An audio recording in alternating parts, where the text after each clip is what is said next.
am Alethea Felton, and welcome to the Power Transformation Podcast. If you're struggling in your life with self-sabotaging and negative thoughts that leave you feeling stuck and limit you from moving forward, I can help you. As a holistic health and empowerment coach, I help people identify, challenge, and conquer those thoughts in order to make simple and practical changes to improve overall wellness. Let's remove those limitations, for the time is now to create your power transformation. Hey y'all! Oh my goodness, January is in full swing, and I thank you for joining me for yet another episode of the Power Transformation Podcast, regardless of when you are listening to this, because although this is airing in January, who knows, you might be listening to this a year from now from this air date, or you could be listening to it the same week it was dropped. The point is, no matter the time or day that you are listening to this podcast, just know how happy I am that you are a part of the Power Transformation Podcast community. Before I share this affirmation with you today, I do want you to know that there will be an aspect of this interview that is sensitive in nature. So I just wanted you to realize that. If you read more of the description of the show notes, you will know what I mean by that. But it is nothing graphic and it is nothing inappropriate nor explicit. But I do want you to know that there is conversation that is mature in nature, but it is for a purpose and it will make sense when you listen to the interview. I have a phenomenal guest today, so I don't want to draw this out any longer. I want us to go ahead and share our affirmation. If you are new to our podcast, at the beginning of every episode, I share a positive affirmation, and at the end, I close out with it as well. Affirmations are powerful. They are life transforming. How do I know? Because I have done this practice for many years, and I have seen how speaking life-giving affirmative statements in my life, along with putting forth actions and having the belief in them, have transformed my life. And I am grateful for it. So I'm going to say the affirmation once and you repeat it.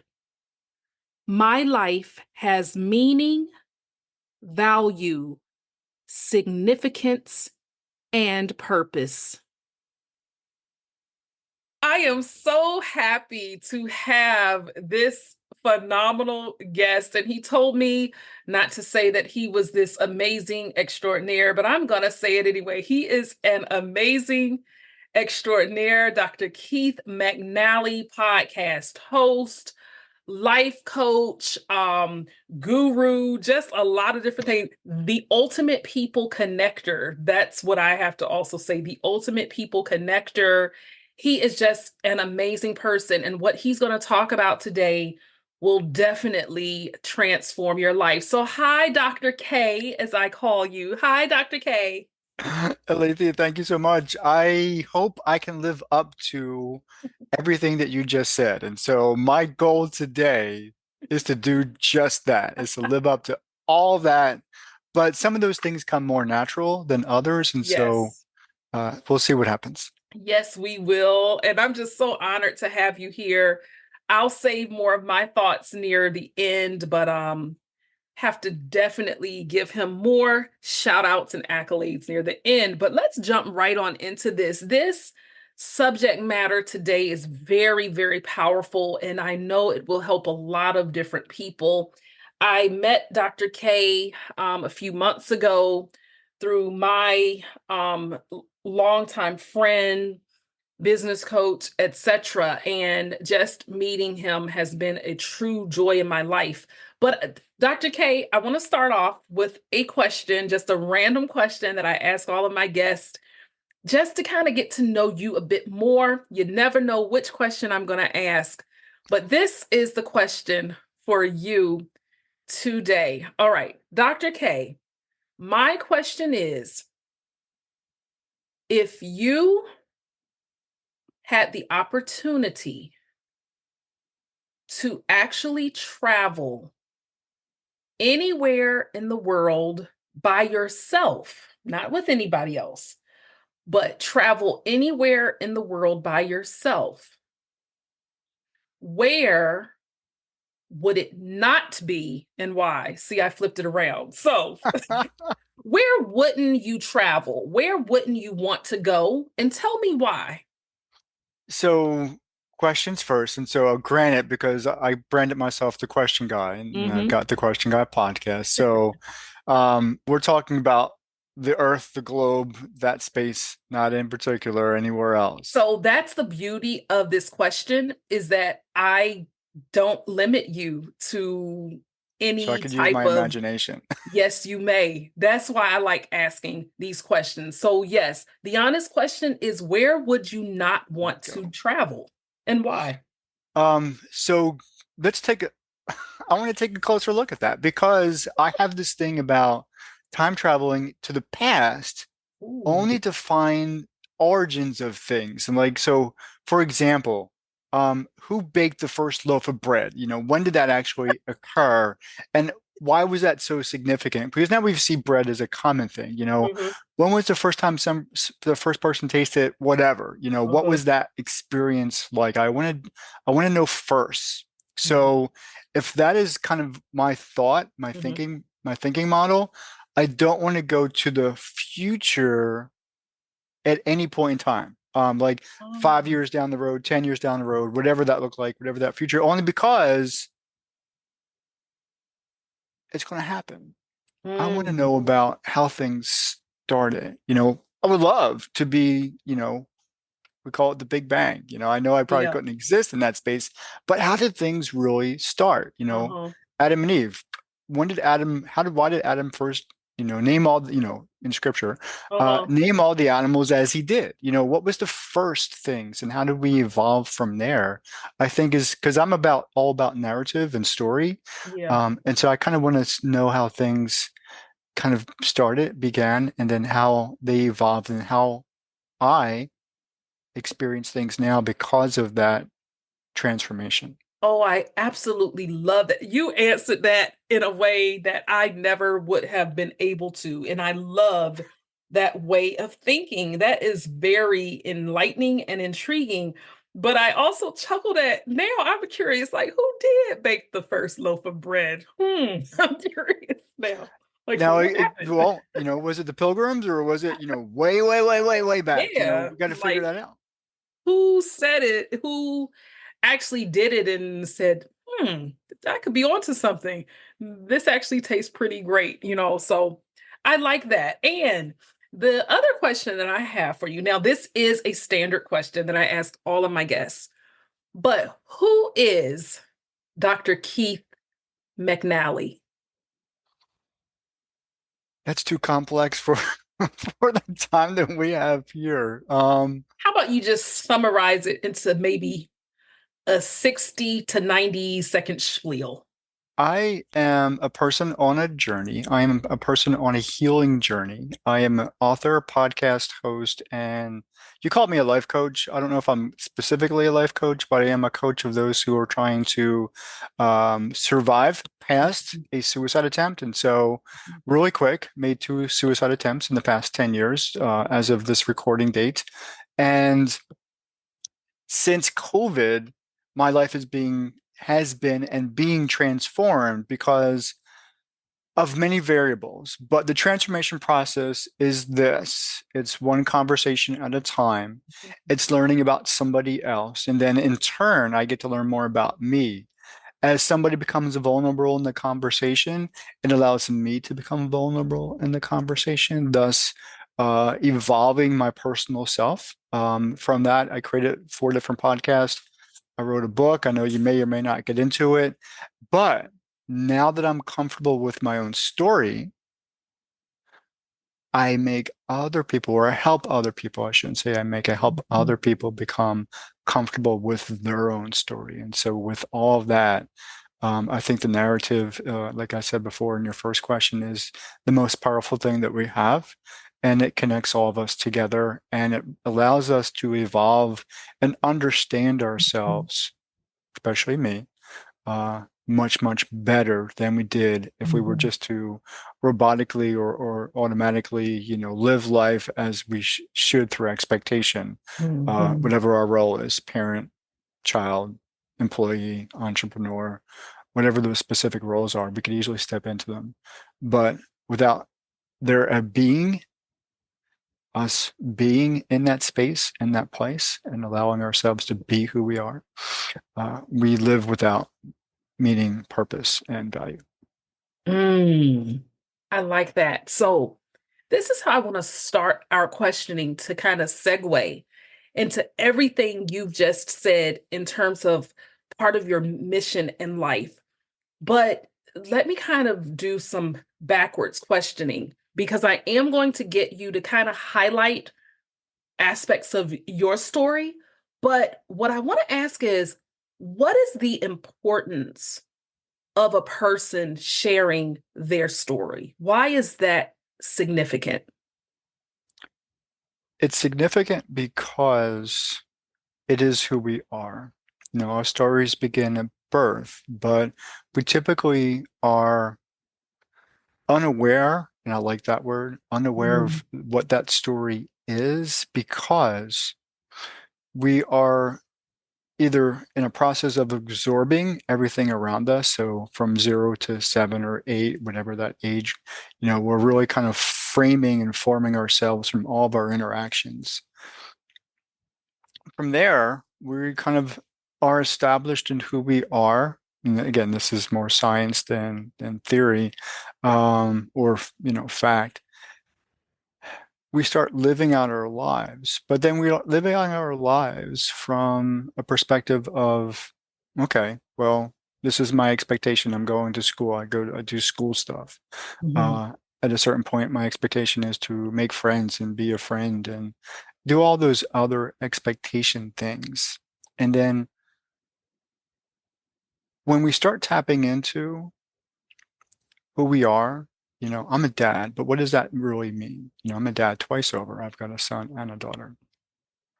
What does it mean to be a dad? And how really good am I at being a dad? So mm, without really writing down that narrative and saying, this is my expectation for myself as a father to my son, I write down, this is the expectation of myself as a father to my daughter, or whatever other role.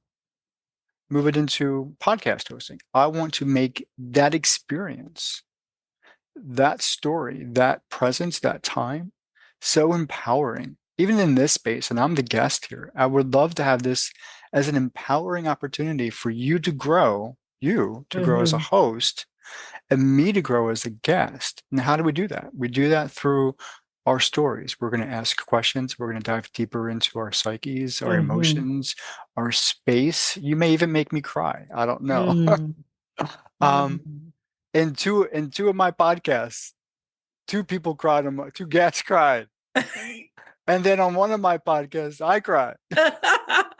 And Yeah. so when we start allowing ourselves to experience those present moments, Mm, that's part of our story, even before this call. And you've been on my show, and if you haven't, I know you will be, and you're going to come back for more. yes. Um, Mhm. we shared our stories. Why is it valuable for me to be here now? Why is it valuable for you to be on my show to share your power Mhm. with those who are listening? And so Mhm. there's all of that and so much more. That's part of our narrative. That is our story. And I think that it is vitally important for people to even get comfortable sharing their stories. Sometimes I've had people to actually say to me, I don't have anything worth sharing. And I'm like, yes, you do. We all do.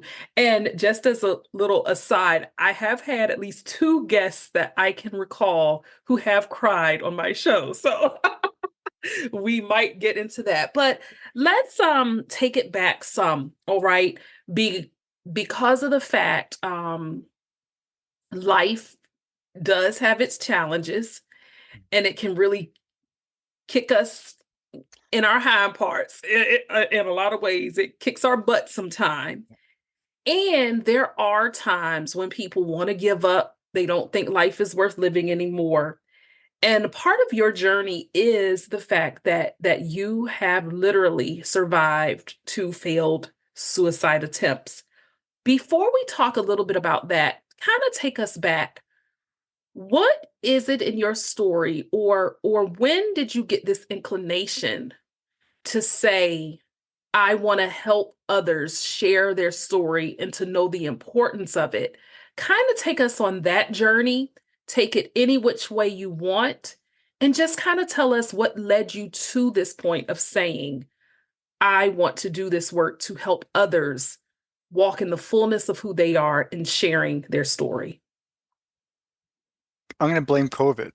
Mm, So I say that this part of the narrative starts with COVID and the quarantine. So we're pushing back to 2020.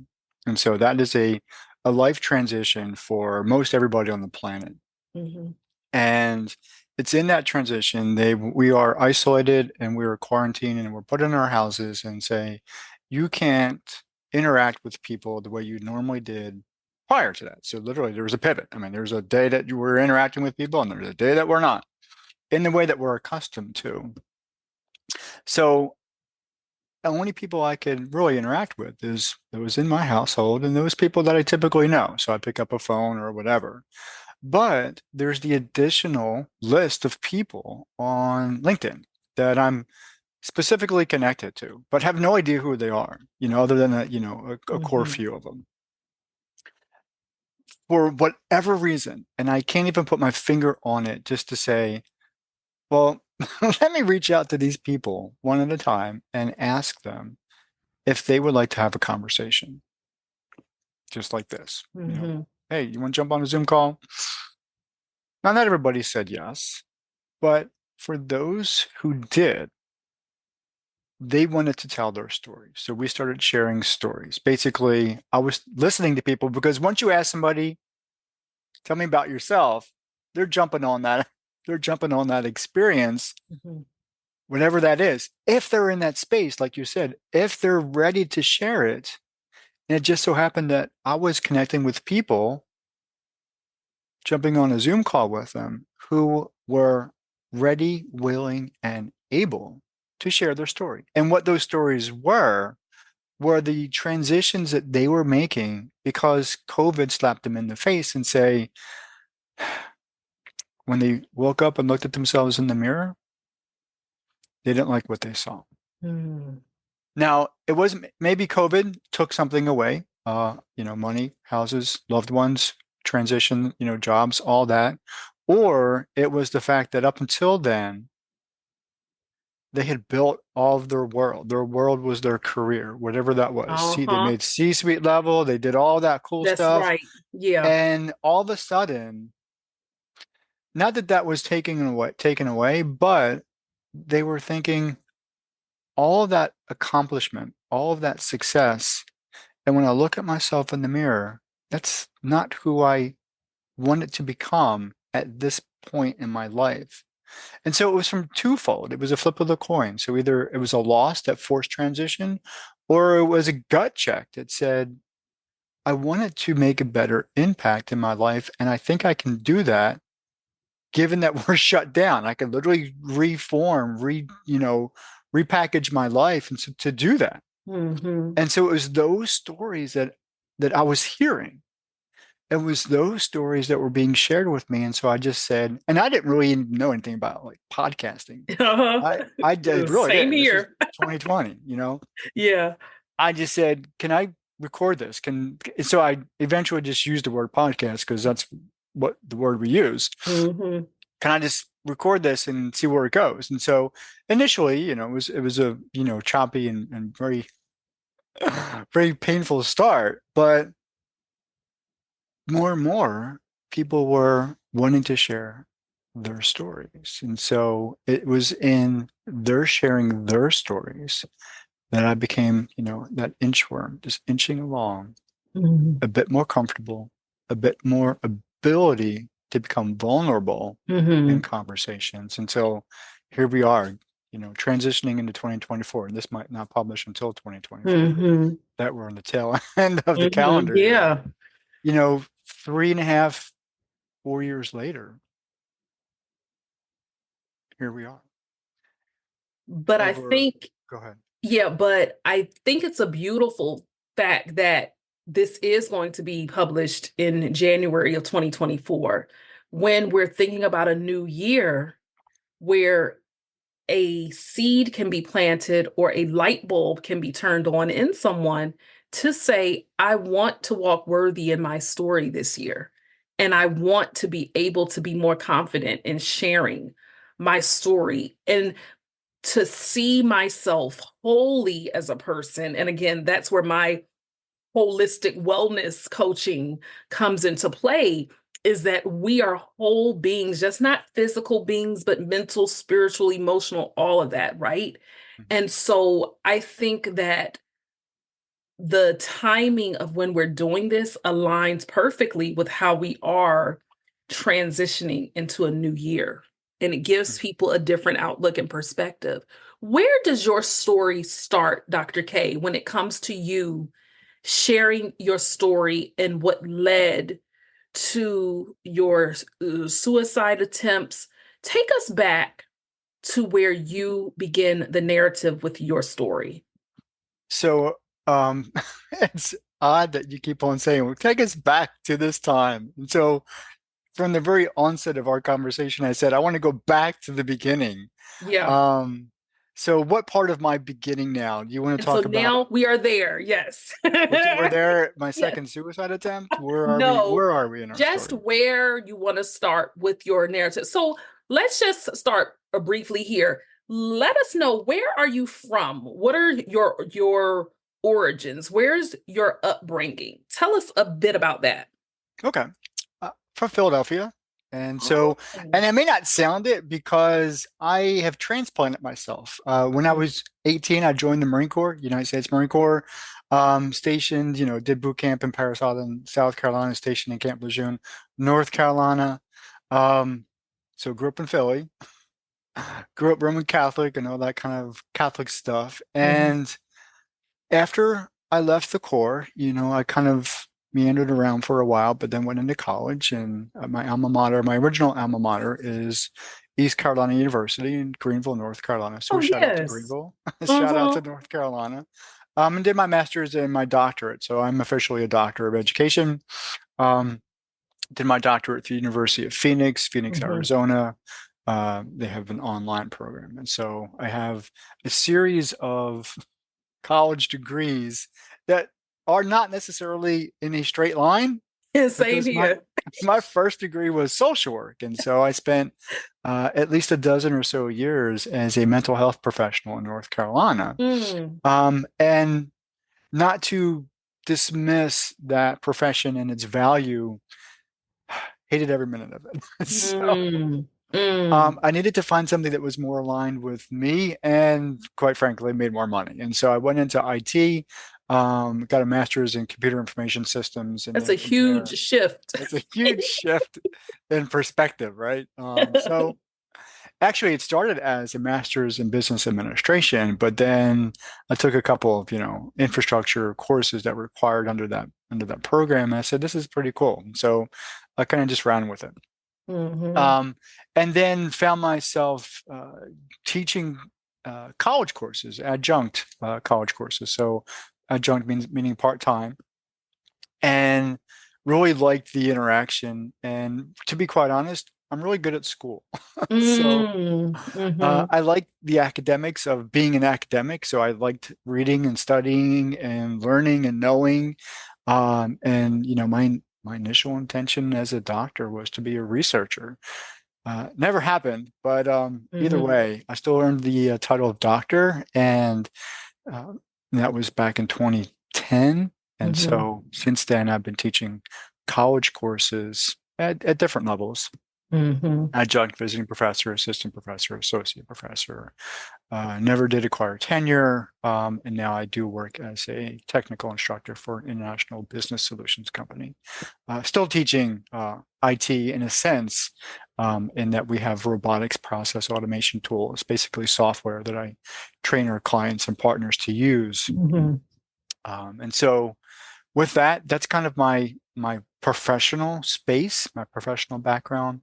Um, so I don't know if Yeah. that And answers your question or not. and although my podcast is audio only, when you mentioned robotics, I see the different figures You behind do. you that are really, really cool that I'm looking at here, but that's a whole other topic. Well, So, to give your listeners, if yes. this is audio, there's a Stormbringer Lego Boost product, was what she's referring to, and it's the dragon. So Stormbringer is a dragon, and Lego Boost is their drag and drop programmable space, and it's a lot of fun. I loved Legos growing up. I had no idea they would be so huge even now because I would have kept playing with them. But anyway, yeah. So you also mentioned that part of your story and identity is that you're also a dad. The only question that I'm going to ask you about that is, what is your favorite part about being a dad?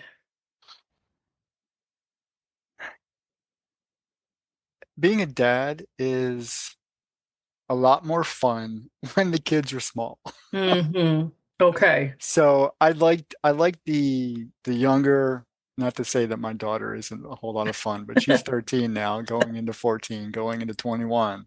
Um, so the challenges are real when the child becomes a small adult, or at least they think Hmm. they are. And so that's where I said earlier on is, what do I want? What are my own expectations to of being a dad? What do I want to impart on my daughter? And I say my daughter now because had a couple of different marriages, a couple of different ones, and my son is with my second wife, and they're up in Pennsylvania. So my daughter Okay. does live with me.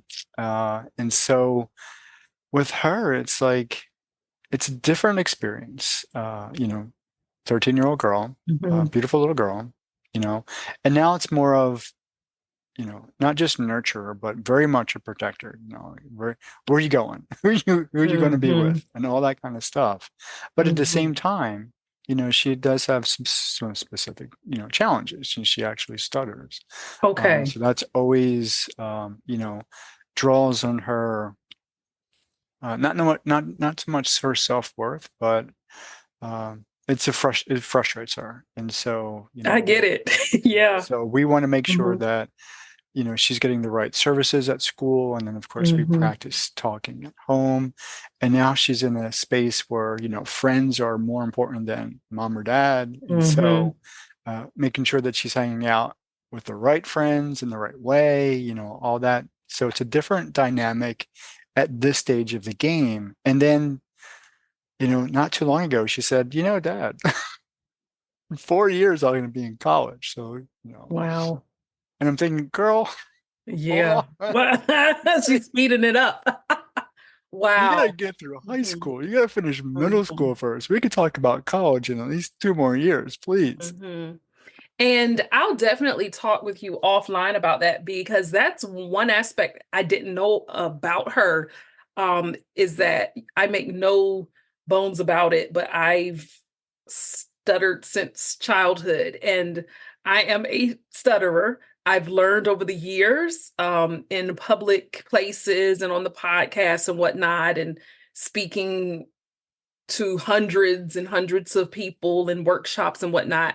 I've learned how to control it and to use different practices, but I was in speech therapy growing up and everything, and I did drama and theater and all of that. So we'll have to talk offline even about that because as a stutterer, I completely understand her challenges, especially as a child. And what I'd like to now transition into is this. So, with a big part of your journey and your story kind of catapulting a lot from these failed suicide attempts. Take us back there because I know there are people listening who have either had them, who struggle with it, who want to but haven't, who need the extra help, but yet you're still here. You have survived, and frankly, with a lot of the work that you're doing, you're thriving in a sense. So tell us about those two suicide attempts, what led up to them, as comfortable as you want to share, and how you ended up getting back to yourself after those, and how it's kind of paved the course and the path for where your life is now. Good questions and good transition. Only in that we have to be careful for anybody who's listening because I know professionals out there, there's a lot of people who critique people like myself Mm-hmm. and say, well, whether you made the attempt, i.e., me, or you're in the wake of somebody, a loved one, whether it be a husband, wife, son, daughter, whatever that looks like.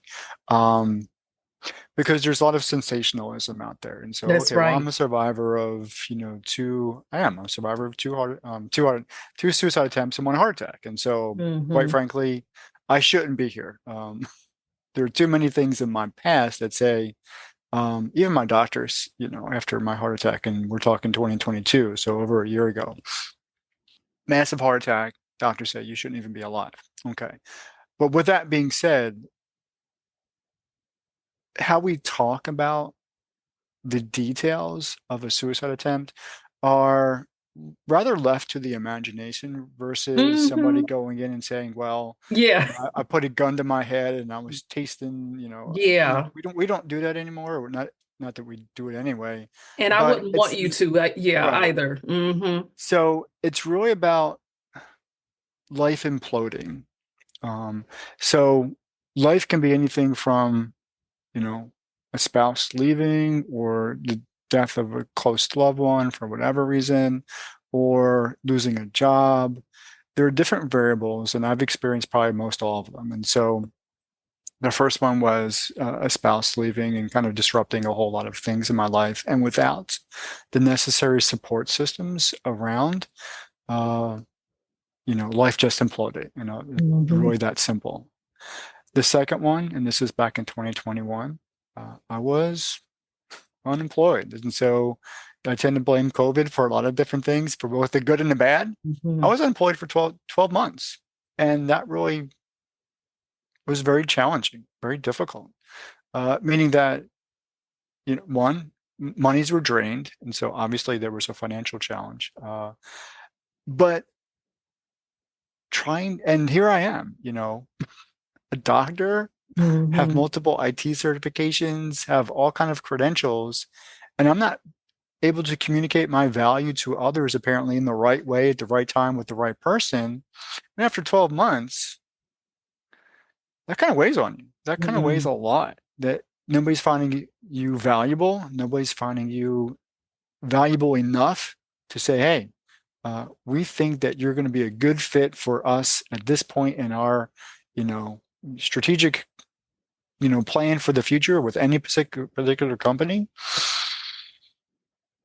Man, you wake up each morning, wondering how basically how you're going to pay the mortgage, how you're going to pay the Mm-hmm. bills, how you're going to feed, my 13-year-old daughter.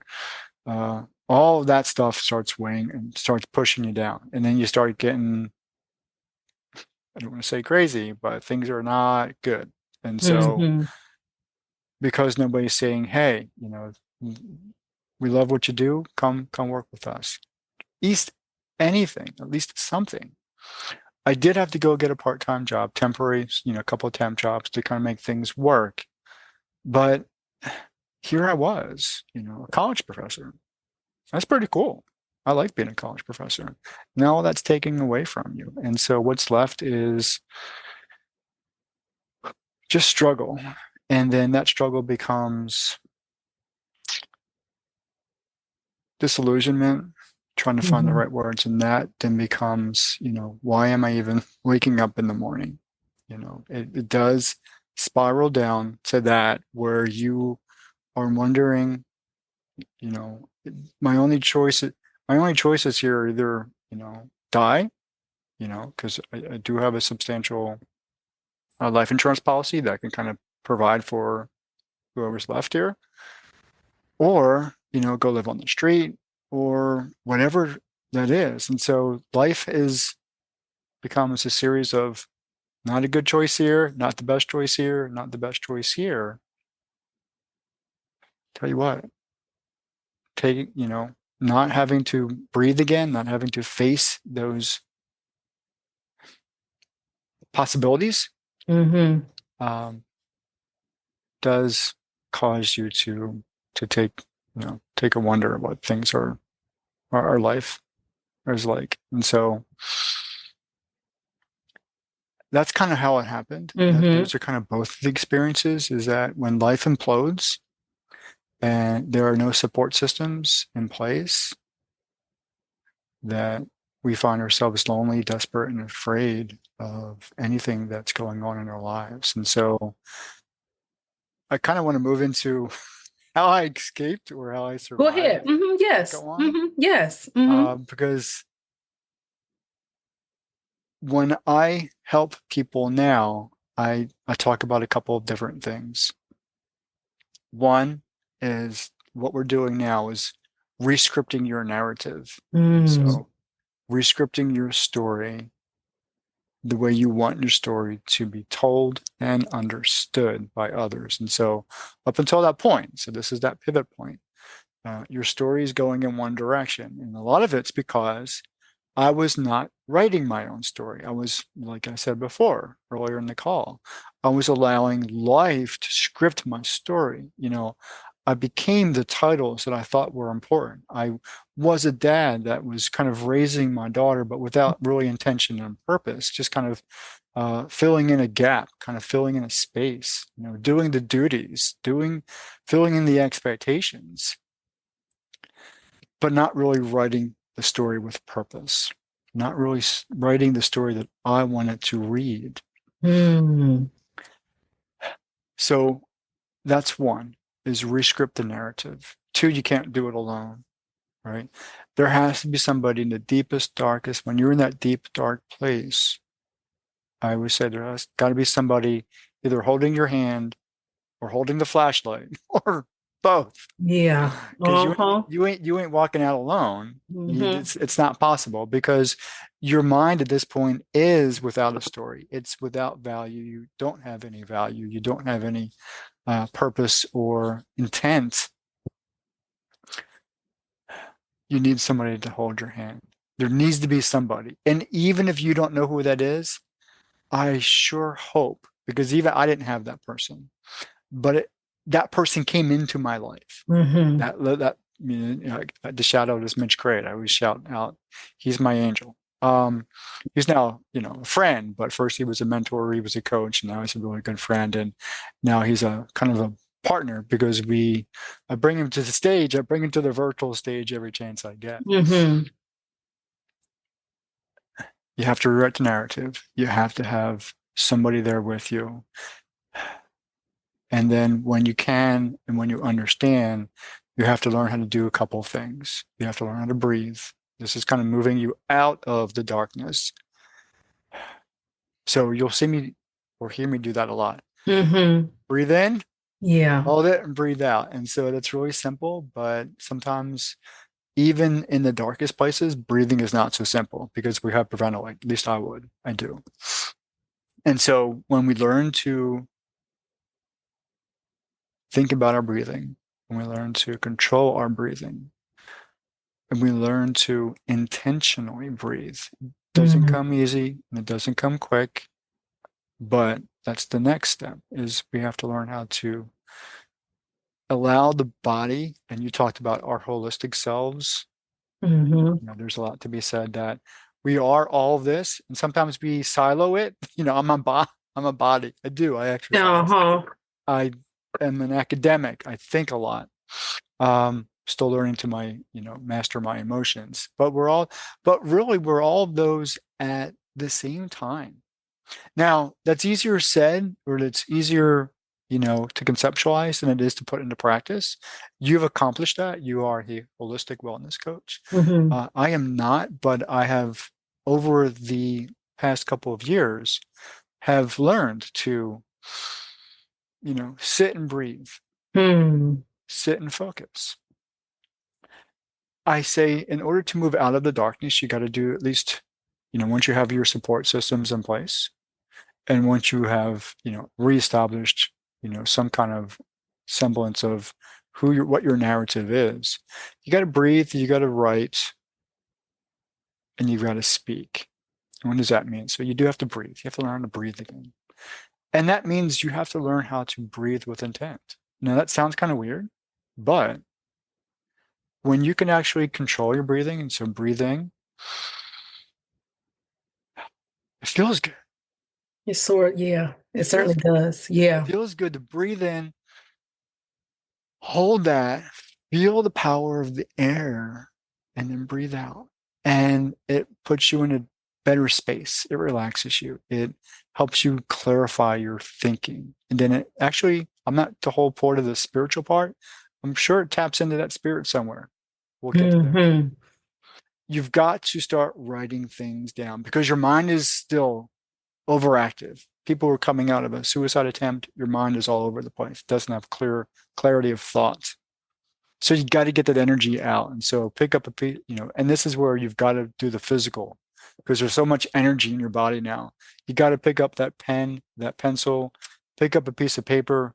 And if you got words out there, I don't care what they are. If you got pictures in your head, scribble it out, draw it out, write it out. You've got to move that energy out of your body. It's got to come out because there's so much chaos going on in your body.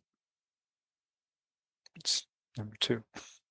And then number three, you have to re-engage your speech, your talking. A lot of the talk that we have in this dark place is very, very negative. And I don't want to live. My life is worthless. If they're not words, they're definitely thoughts. And so we've got to Hmm. move and that's energy. So we got to move that energy out. We got to get it somewhere other than in here. Hmm. And for your audio listeners, I'm talking, Hmm. pointing to my body. You got to Yeah. move it out. Got to move it out. And so you've got to write it down. You've got to speak it. Okay, I feel bad today. Okay, say it. Own it. Hmm. Now, how can we replace that? What's good about today? I'm alive today. I have a friend to talk to today. I can read a book today. I can do whatever, even if it's just for a minute, 5 minutes, it doesn't matter. But you're saying it out loud. And then once you start saying it out loud, your body's going to want to do it. Your body's going to want to follow. Your mind's going to want to follow what you put down on paper. I've got a cat. I've raised Hmm. cats. I've raised Hmm. cats most of my adult life. And so, and I would almost say three suicide attempts because one was in college and that wasn't so hot either. But and that was 20 years ago or so, more than that. But I typically just focus Yeah. on the past 10 years. Is that, you know, even a cat can be the most annoying animal in the world, yet so lovable at the same Yes. time. That's my buddy. Yeah. Yeah. That's my cat buddy.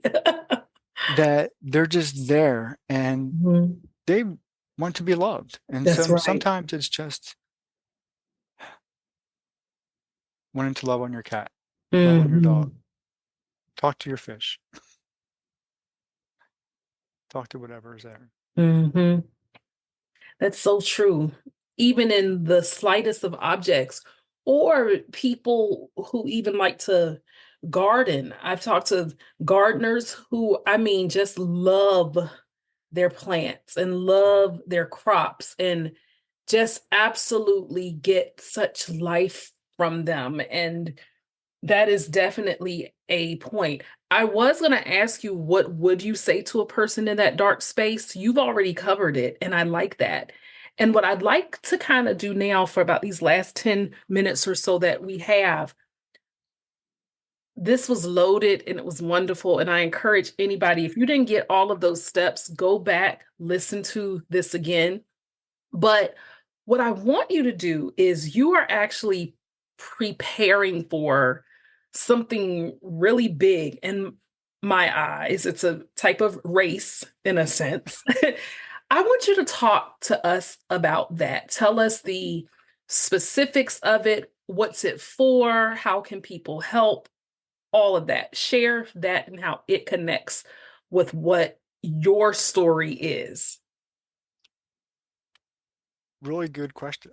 So the lead into this is post my second suicide attempt in my journey to heal, I wrote a book called Walking the Path, A Leader's Journey. And so easy to acquire on Amazon.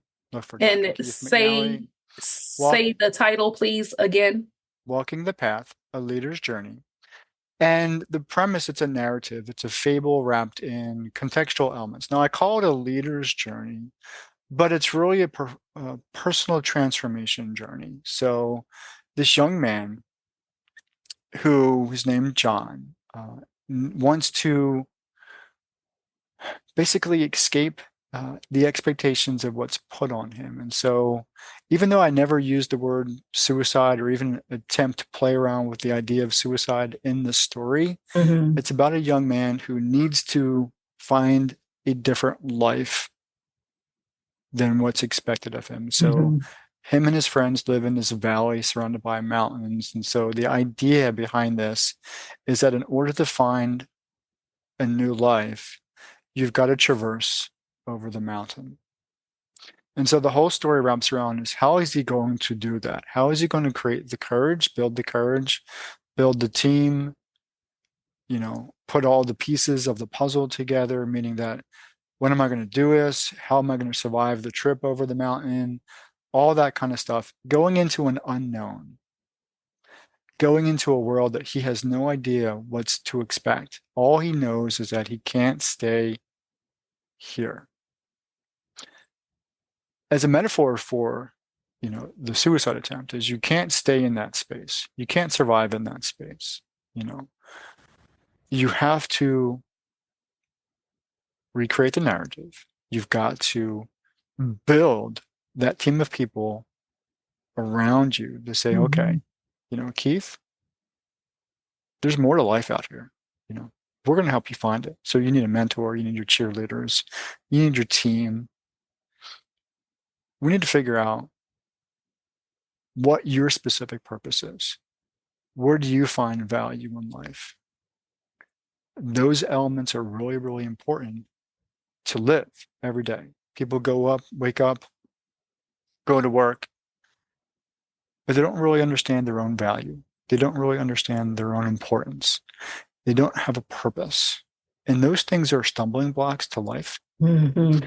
Without really engaging in those ideas and that thinking model, we're just all, robots basically, just living out our lives with, no real intent and possibly no real, not very fun. You know, Yeah. it's fun Mm-hmm. to have a purpose. It's fun to feel valued and Mm-hmm. valuable. It's fun to be all those things. The campaign is called Trail to Transformation, Hiking for Hope and Healing. And so, although the activity is to hike the Appalachian Trail, so it's called a through hike from Georgia to Maine. So the entire, 2,197, depending on who's counting the miles. Mm-hmm. That's the main activity, but truthfully, it's kind of my personal mission now from, starting this year in 2023 till I guess I die of natural causes, Yes. um, is to educate and provide services for those who have been impacted by suicide and whatever that looks like. And so I use three key words to provide help, hope, and healing to those impacted by suicide, whether you're the survivor or you're the one who are struggling. So although people with mental illness and major depressive disorders recurrent, and so Mm-hmm. again, my mental health days back after college, is Mm-hmm. that people do struggle with mental illness. And some of that is, it is a reality. And some people Mm-hmm. do need to take antidepressants. Their brain chemistry isn't working, and I'm not a neuroscientist nor a psychiatrist. But for those who, like me, their life imploded, things were normal. My life was relatively normal, not living with intent, but still relatively normal. And then, Hmm. resources are taken away or whatever's taken away. And then you don't have the harmonious balance, whether it be internal, external, or all of that, to kind of deal with that trauma. You know, the thought of suicide can easily pop into the brain. Hmm. It doesn't have to. If you have all those things around it, you know somebody to call, or you've got cheerleaders to support you, or you have a reason to get up in the morning, a purpose. You understand your value as a person, whatever that space is, right? All of those things that I just talked about are the things that I want to help people with, but not just me. So I have a team of colleagues, Michelle Ann Collins, Golan Fernandez, Kevin Strauss, and Rick Mabe. These 4 providers, and I would love to add you to that list of providers, because if you're going to be out there saying, yeah, Keith, I want to join this, I want to be a part of that team.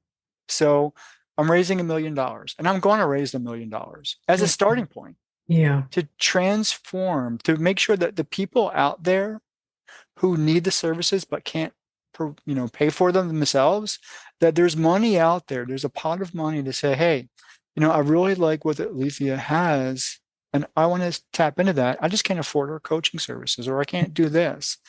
Finances are always a challenge.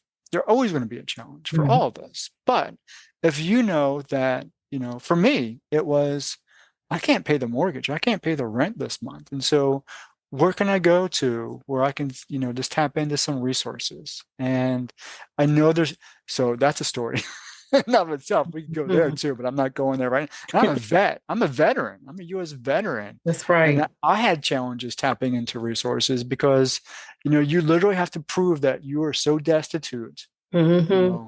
that you can't have a house and, tap into resources, because you have to sell your house in order to acquire some monies, and that's a whole different ball game. But anyway, what I'm saying is that me and a team of people are out there who are providing grief coaching, community support, direct life coaching to help you deal with the trauma and recover and move past that. That's what we're And doing. That's what we're going and to do. and can individuals donate to your cause? And if so, how? So I do have a GoFundMe campaign. So I do have a Okay. GoFundMe specifically for that.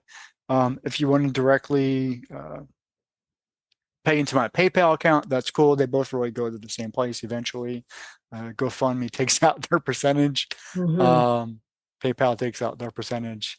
If you want to do a tax deductible donation, this is where Coach Rick Mabe, here in Eastern Shore, Virginia, he has a 501c3 called the Hope Institute. And so specifically the Young Mentors program is the program that supports, my campaign.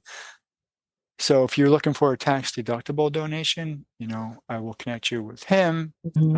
So there's a couple of different ways. Or if you're out there and you're listening and say, hey, I want to sponsor Dr. K's hike over the AT, the Appalachian Trail. Cool. I'm all into that too. And so I'm taking me, and right now I've got 3.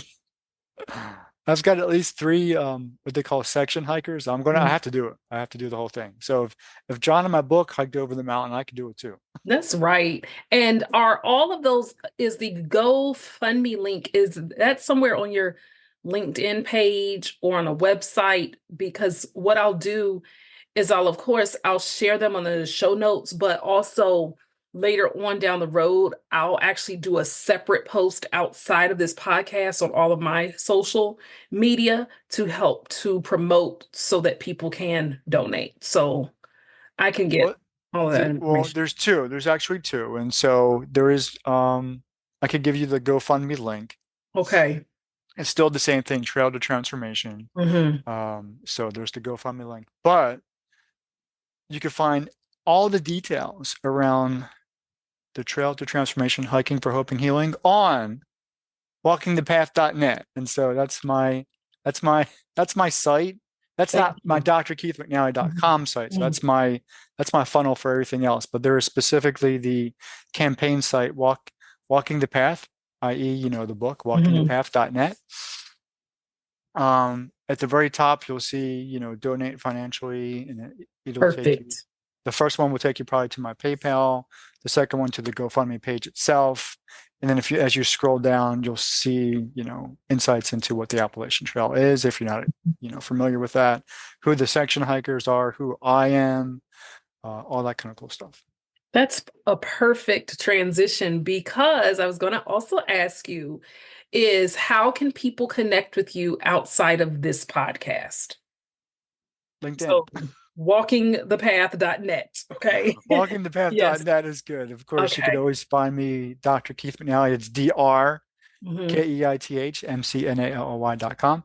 DrKeithMcNally.com is where you would find me everywhere else. So I do have my own website, which has all the key ingredients of who I am professionally, including my book, the podcast, the campaign, all that kind of cool stuff.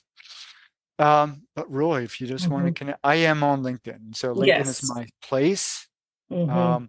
That's where I've connected you with a bunch of cool Uh-huh. Oh, folks. yes, you have. And I'm And going to so bring all of that up because, yeah, I wanted to definitely say, for the audience listening and anybody, this man is a networking king because he has connected me in just the past month with some of the most incredible people that I have ever encountered in my life. And he did it on our first meeting together. And it really took me aback, but I was quite honored that Dr. K felt the need to just be so inclined to say, I think this person would be great. And he literally gave me a list of about 5 or 6 people, connected with all of them. And because his name was attached to them, they embraced me and accepted me. And I've had a couple of them as podcast guests already. More are going to be podcast guests in the new year. Someone else he connected me with, I'll share more about that later, but I'm going to be connecting with that person to help me with more even of sharing my own story. And so it's just a lot of these connections. And that is what life is about, is that everybody can have a piece of gold at the end of the rainbow, so to speak. It may look different for one person or another, but when you get into the mindset that you're not in competition with anybody, but in collaboration, it helps the world be a much brighter and a better place. And you never know who could really be speaking well of you. I think sometimes people get locked in that the world is conspiring against them. I choose to think otherwise, is that no, there are people who genuinely are cheering you on, want the best for you, and we can do the same. And Dr. K is one of those people. And I'm just so honored that you have taken time out of your schedule to share a portion of your journey. And I also want to say, for anyone listening, I promote heavily the hotline, especially if you're in the US, 988, which is the suicide prevention hotline. It is 24 hours, 7 days a week. I also saw a site that has global numbers listed somewhere. I'm going to do my best to find that and put it in show notes because I do know I have some listeners who are international. But if you are in the US, 988 is a resource you can access 365 days a year. They are never off.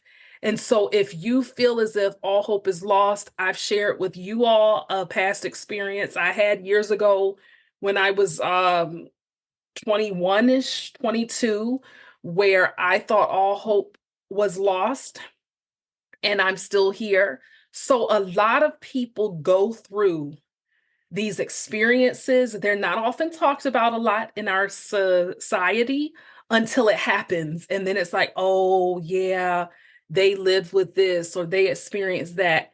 And that doesn't have to be your story. More people understand it than what you may even think. And to see that despite it all, you know, just take one day at a time. That's the best thing I can do for my life. But Dr. K, I'm honored to know you. And I thank you. And the last question that I want to ask you is this, and you'll have the last word. What is one hope that you have going into 2024 or for 2024? What is one thing you're hopeful about? Outside of the success of the campaign. Mm-hmm. Mm-hmm. So I have a very specific conversations that one, so backstep a couple things. Mm-hmm. The Question Guy podcast was birthed from COVID. And so those are people's personal transformation stories. And so I've had them, and now I've had 170 recorded in the past 2 years. That birthed Coach's Corner, which I talk to people about the professional selves. Mm-hmm. From both of those conversations, I've created the Envision Speaker Series. And the Mm-hmm. Envision Speaker Series is designed to bring professionals such as yourself to the table, either virtual or real. And I want to get it to be real. Where we could actually make the impact that's needed to make change in the world. And that's these conversations. So these conversations, although they've started as, let's talk about a passion idea that you've got, Mm-hmm. I've morphed that, I've evolved that into, not only do I want to talk about the idea itself, have those real conversations, but those conversations now need to take the listener on a journey. And we're going to solve specific problems that professionals are seeing in their experience or their professional space, Mm-hmm. so that we could start solving them. Because at this point in 2023, as the time of this recording, moving into the new year, there are too many problems out there that are going unresolved, Mm-hmm. unsolved, and are creating more chaos than they need to be. And so with that, my goal, my hope, and my goal is to bring people to the table to not only talk about ideas, but to solve problems from here on out. And that's what the Envision Speaker Series is all about. And as you know, I've invited you back. Well, I've invited you to Mm-hmm. one of those conversations in April, Yes. because you said Thank you. you are Mm-hmm. all about transition. And so Yes. I want to bring you and some others who are in that same space. Everyone to talk about what it means to make transition successful. Yes. Thank you. Thank you so much. And again, thank you for being a guest. This was such a powerful, much needed episode. I am so glad to have had you here.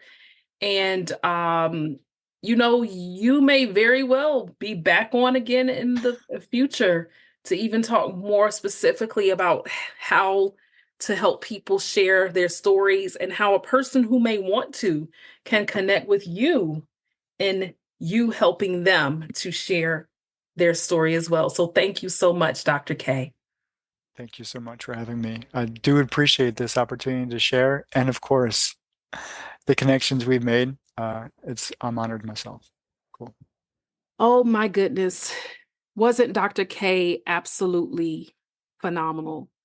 I am grateful for the fact that he shared his story, told us the healing power and the importance of sharing our stories, and just being so open and transparent with us. And again, just to reiterate, if any of you are having thoughts of suicide or just wanting to give up, if you are located in the United States, there is 988, which is the Suicide and Crisis Lifeline. It is available 24 hours, 7 days a week. Please call, chat, text that hotline, lifeline. And if you are located in another country, I do know that there are services available where you are as well. Please Google your local lifeline, or you may go to your nearest hospital, doctor, somebody that is trusted, and let them know what is going on. Your life matters and it is important. And I'm going to close out with our affirmation today. to remind you of such. But again, please, I implore you, I beg of you to just remember that you are worthy and you are worth it. And I just hope that something was said today that will allow you to keep going and to get help that you need if you are in that situation. I will say the affirmation once and then you repeat it. And as a reminder, new episodes are released every Wednesday. Please share this episode with as many people as you know and invite others to become a vital part of our community here at the Power Transformation Podcast. Here is the affirmation. Say it with conviction and confidence. My life has meaning, value, significance, and purpose. If you enjoyed today's show, then you don't want to miss an episode. So follow the Power Transformation Podcast on Apple Podcasts, Spotify, or wherever you usually listen, and remember to rate and review. I also invite you to connect with me on social media at Alethea Felton. That's at ALETHEAFELTON. Until next time, remember to be good to yourself and to others.